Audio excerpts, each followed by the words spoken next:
Hi, I'm Ian. This is the Essential Handyman. Welcome back to the channel.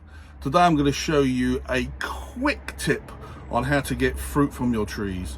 You can call these fruit pickers, fruit harvesters, whatever you want, but I'm going to show you a quick way of getting fruit out of the top branches of a tree. Something that was passed down to me. My granddad showed this to me when he was about 10, when I was about 10, 11 years old, and it's something I never forgot, and I'm going to pass it on to you now. Actually, before stay tuned at the end of the video. I'm going to tell you a funny story about my granddad. Okay, so the tools you're going to need for this project: a plastic bottle, one that you're about to throw out, some tape. You can use electrical tape, sellotape. I'm using masking tape, and get yourself some sort of standing knife, utility knife, something like that. And you're also going to need some sort of pole. You can use an old wooden pole if you've got an old broom handle, something like that. That's ideal. This will make a slightly more permanent one, or if you just want to use it for a season, you want to pick the fruit from your trees, something like an old decorating pole. These are really good because for your roller, because you can extend these right out, lock them off, attach your bottle to them, and then you've got a pole that's sort of 7-8 feet. By the time you put your hands up, you're going up 12-13 feet, something like that. So these are ideal. This is more of a temporary thing, unless you're not using your paint roller anymore, or the wooden one. This is a standard bottle. It's about 300 ml long. Don't be tempted to cut it too long. Yes, you can store more in there, but if you're chopping fruit off here and it's falling 8 inches, you could still get some bruising. So I tend to chop this thing off, literally leave it about 4 or 5 inches long. Just cut around the bottle.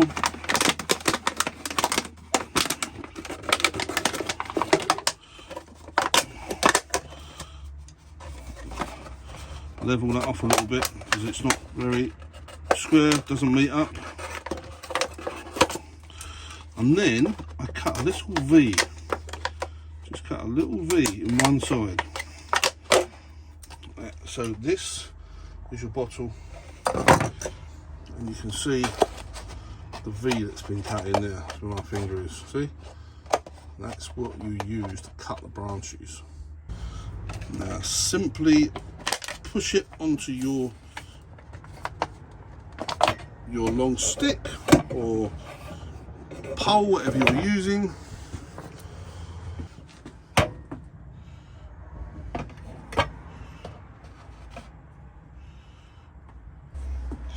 Get your tape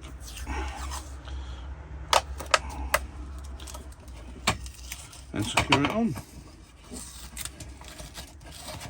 There you go. A little bit of tape on there. It's all secure. This could be the simplest tool I ever show anyone how to make. Okay, so this is what the finished item looks like. 4 or 5 feet long. Open it up. That'll get you up to 12-13 feet, something like that. Real simple tool to make.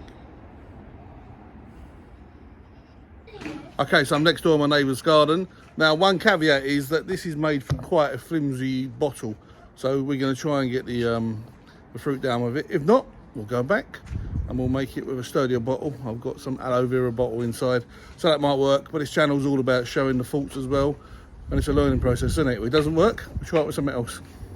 Right, I've spotted a couple, so we'll go see if we can get them.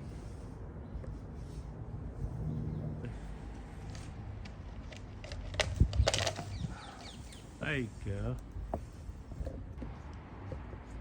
There's one. So we got one on low level here. As you can see, I could grab this with my hand, but I will use the tool just to show the concept. Right, so we get the cut out, we put it around the fruit. We cut the branch with the cutout. There you have it. Yeah. There you go. A nice apple off the tree. No, I'm only joking. These belong to my neighbour. The ones that are covered off, I've left it way too late in the season. They're all old and knackered. But it's just a proof of the concept. We've got Rocky the dog down here. Who's that? Who's that? Rocky, Rocky, Rocky.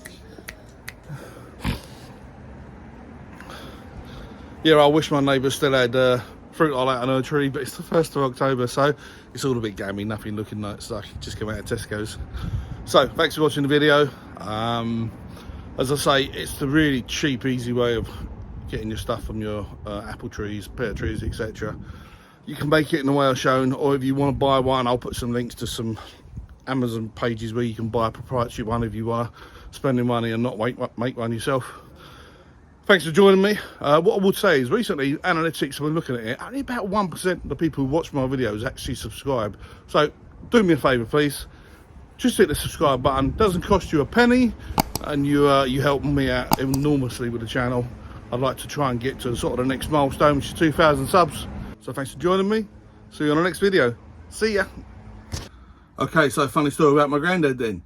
Second World War, he'd been drafted by the government. He was given 2 options. He could either be a rear gunner for a Lancaster bomber, or he could be a chef. Now, he enjoyed cooking, he was a pretty good cook. So, not wanting to get shot in the first couple of weeks of the war, he decided he was going to be a chef. So he got based down in the Faroe Islands, well, up in the Faroe Islands. And he tells me a story about, there used to be a load of Canadian geese there. So he used to get lots of dumplings, used to fill them up with homemade Coleman's English mustard. Now, if you're from abroad, you probably don't understand this. Coleman's mustard is hot. The homemade stuff you can make incredibly hot, blow your brains off. He used to get dumplings, hollow them out, fill them up with English mustard, throw handfuls of them at the geese that used to be outside his window making all sorts of bloody noise. They used to eat them up, eat the dumplings. Then there'd be a moment of recognition. They'd fly down to the pond, and they would stick their heads in the pond and drink for all they were worth because their throats were on fire because of the mustard. That's the type of thing he used to do. It was a complete wind up and full of stories like that. God bless him.